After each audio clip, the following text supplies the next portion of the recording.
am happy to join with you today in what will go down in history as the greatest demonstration for freedom in the history of our nation.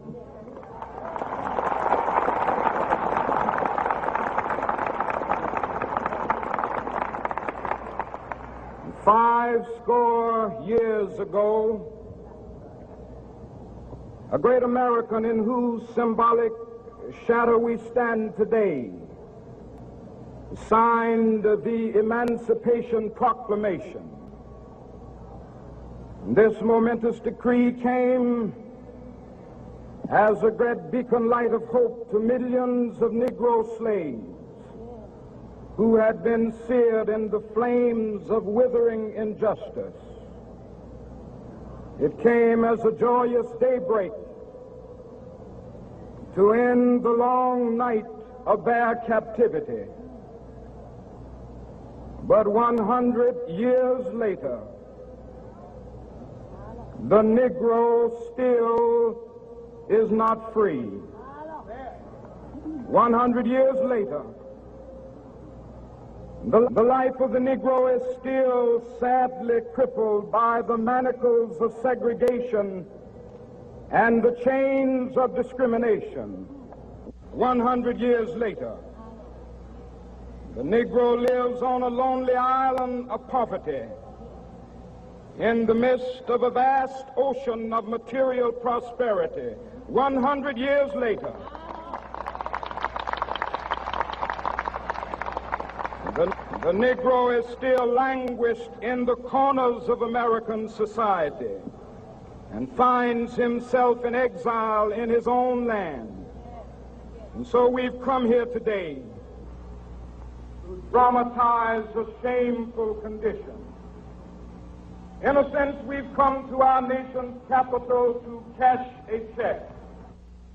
When the architects of our republic wrote the magnificent words of the Constitution and the Declaration of Independence, they were signing a promissory note to which every American was to fall heir.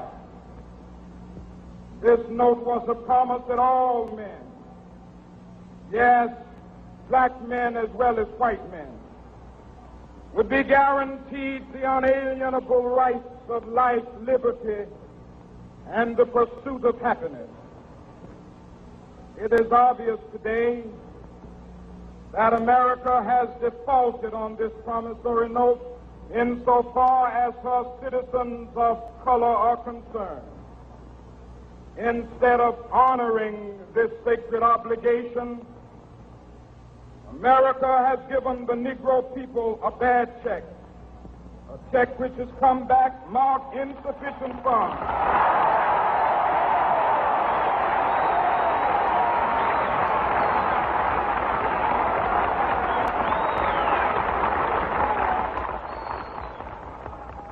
But we refuse to believe that the Bank of Justice is bankrupt. We refuse to believe that there are insufficient funds in the great vaults of opportunity of this nation. So we've come to cash this check, a check that will give us upon demand the riches of freedom and the security of justice.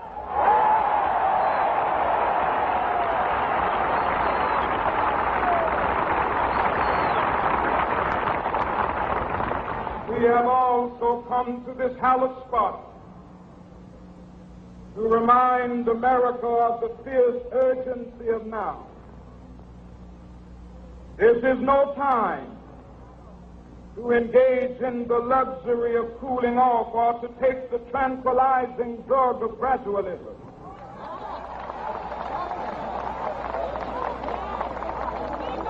Now is the time to make real the promises of democracy.